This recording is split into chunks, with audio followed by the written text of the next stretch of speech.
waxaana wanaagsan idilhaantiinba daawadayaal meel kastoo aad dunida ka joogtaan halkani waa bandhiga TV kusoo dhawaada wararkii ugu dambeeyey ee Soomaaliya qodobada xilligan wararkeena aad ku daawan doontaan waxaa kamid ah madaxweynaha maamulka Jubbaland Axmed Madoobe oo wacd ku maray inuu si degdeg ah u soo afjarayo rajada madaxweyne Farmaajo ee gobolka Gedo Axmed Madoobe oo la kulmay guddiga fiid amar culusna siiyay xilli uu u sameeyay ballanqaad rasmi ah ayaan idiin soo gudbin doonaa mid kamid ah xubnihii sida weyn u mucaaradsanaa madaxweyne Farmaajo oo loo doortay gudoomiyaha guddiga doorashada guddoonka golaha shacabka iyo xubnaha ay wadato villa Soomaaliya oo uu soo wajahay walaac cusub xaalka kursiga Fahad Yaasiin oo ka sii daray kulamadii ugu badnaa oo ka soconaya madaxtooyada iyo warar sheegaya in madaxweyne Farmaajo iyo Fahad Yaasiin ay qaadan doonaan go'aamo qar iska tuurnimo ah qodobada kale waxaa kamid ah dowladda Imaaraadka Carabta oo dhulka ku jiiday Siciidani madaxweynaha maamulka Puntland kadib markii Imaaraadka ay ka hor yimaadeen dalabyo wali ah oo uu soo bandhigay Master Dani iyo wararkii ugu dambeeyay qarax uu ku dhaawacmay mas'uul ka tirsanaa guddiga doorashooyinka VID oo maanta ka dhacay magaalada Jowhar ee caasimadda Hirshabelle qodobadaas ayaan ku qaada dhigi doonaa wararka bandhiga TV waana Axad 17 bisha Afraad ee Abriil 2022 si shargareeyay barnaamijkan oo sii gudbiya saaxiibadeena kale ee kugu jira baraha bulshada aynu ku bilowno madaxweynaha maamulka Jubbaland Axmed Madoobe ayaa la tilmaamayaa in uu wacd ku maray in uu si degdeg ah u soo afjarayo rajada ee si yaraanaysa ee madaxweyne Farmaajo uu ka qabo gobolka Gedo kadib markii markaasi guddiga doorashooyinka VID ay maanta gaareen magaalada Kismaayo ee gobolka Jubbada Hoose sidoo kalena halkaasi ay kulan ku wada qaateen Axmed Madoobe iyo sidoo kale guddiga VID oo go'aan isla wada gaaray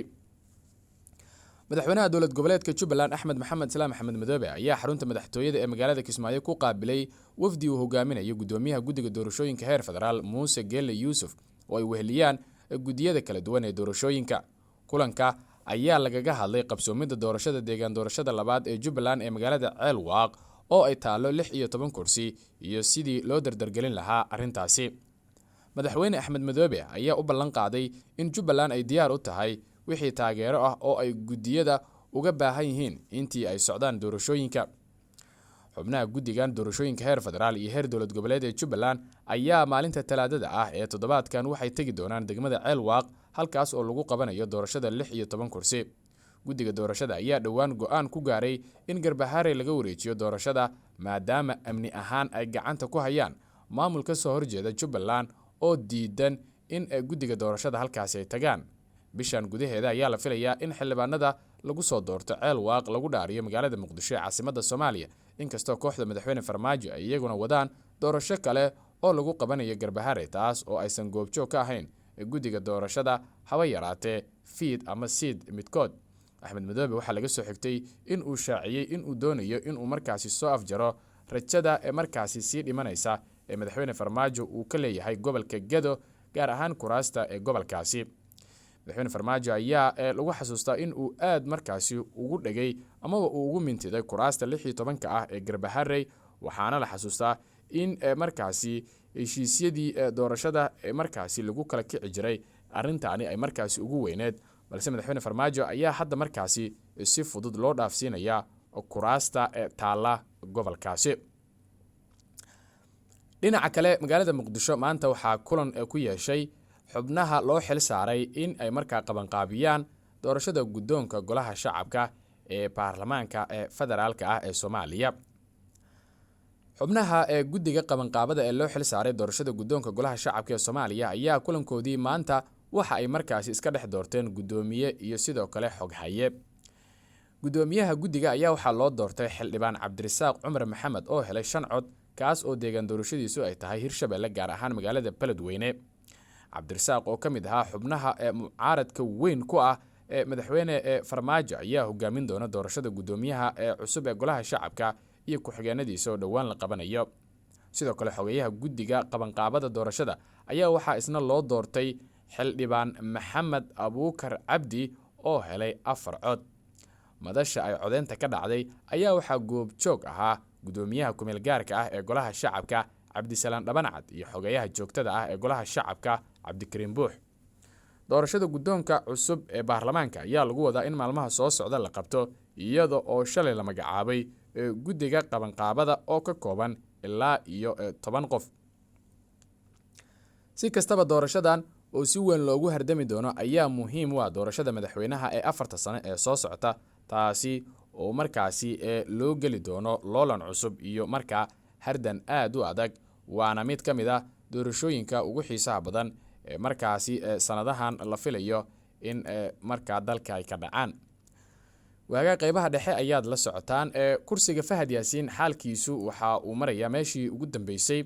waana uu kasii darayaa. wararkaynu ka helayno madaxtooyada ayaa sheegaya in kulamo isdaba joog ah ay halkaasi ku leeyihiin kooxda madaxweyne Farmaajo. waxay aad uga arrinsanayaan sidii ay ka yeeli lahaayeen kursiga Fahad Yaasiin ayaa waxa ku dhagan guddiga fiid iyo ra'iisul wasaare Roble iskaashanaya, waxaana Fahad uu gaaray heer uu u dacwo tago maxkamadda sare ee dalka oo iyadu dacwadan qabatay,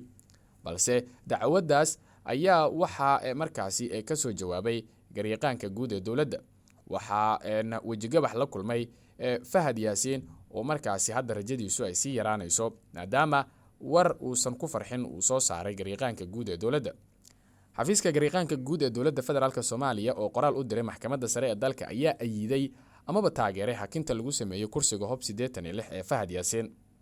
xafiiska garyaqaanka guud ee dowladda waxa uu sheegay in uu aaminsan yahay in guddiga hirgelinta doorashooyinka heer federaal ee fiid ay hakinta kursiga Hob 86 u mareen habraacii saxda ahaa ee loogu talagalay habraaca fulinta doorashada dadban. xafiiska ayaa sidoo kale difaacay awoodda iyo sharciyadda guddiga doorashada, wuxuuna sheegay in guddiga ay awoodiisu tahay inuu mas'uul ka yahay guud ahaan kormeerka hanaanka doorashada iyo xoojinta in si isku mid ah u dhacdo hanaanka doorashadu iyo dabagalka fulinta hanaankii lagu heshiiyey ee qabsoomida doorashada. xafiiska ayaana ku gacan seeray sheegashada guddiga doorashada Hirshabelle ee ah in doorashada kursiga loo maray habraacii saxda ahaa.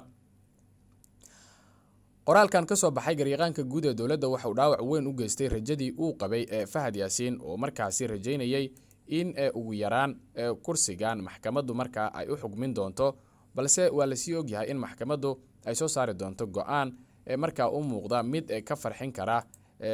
ninka la yiraahdo Fahad Yaasiin, balse go'aanka ayaa wuxuu noqon doonaa mid aanan shaqayn doonin sida la fahamsan yahay. waa hagaag haatanna haddii aynu fiirino Saciid Dani warar ku saabsan dowladda Imaaraadka Carabta ayaa diiday inay taageerto murashaxnimada madaxweynaha markaasi Puntland Saciid Cabdulaahi Dani oo u taagan Villa Soomaaliya. waxa uu u baahan yahay Dani dhaqaale xoogan inkastoo uu haysto xildhibaano 40 gaaraya. Dani oo Imaaraadka kala kulmay fariin uusan filayn oo ah inaysan taageerayn oo aysan dhaqaale u hayn ayaa hadda u weecday qorshe labaad,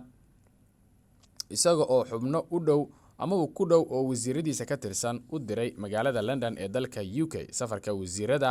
aaday London ayaa hordhac u ah kulan uu Dani doonayo in uu halkaasi ku tago, isagoo la filayo in uu markaasi halkaa gaaro. waxa uuna dib ugu soo laabtay maanta magaalada Nairobi ee dalka Soomaaliya. waa raalli ahaada magaalada Garowe ee dalkeena Soomaaliya.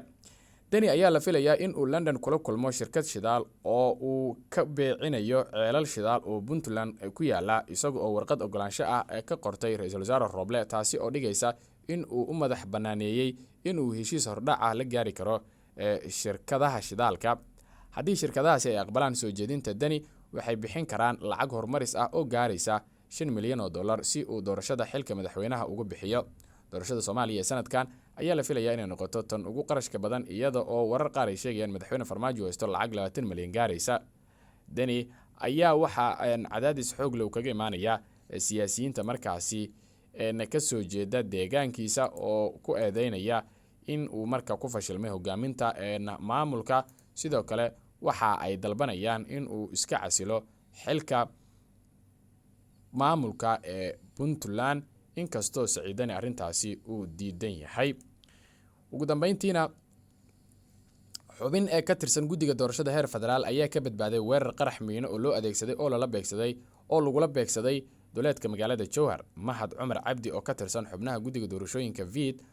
oo ku matala markaasi maamulka Hirshabelle ayaa ka badbaaday qaraxa xilli uu ku soo jeeday magaalada Muqdisho, isagoo gaari uu la socday marayay agaarka garoonka diyaaradaha magaalada Jowhar. mas-uulkan qaraxa lagu weeraray ayaa wararku qaar sheegayaan in dhaawac fudud uu soo gaaray. waxa uuna Hirshabelle wakiil uga ahaa markaasi VID, waxa uuna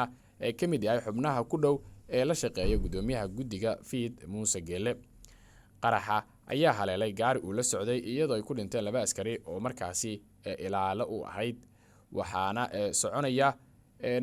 baaritaano kala duwan oo lagu ogaanayo dadkii ka dambeeyay weerarkaasi. intaas ayuu ku dhan yahay warkeeni tan iyo warkan war la mid ah intaan dib ugu kulmi doono waxaan idinkaga tegaynaa sidaas iyo nabadgelyo.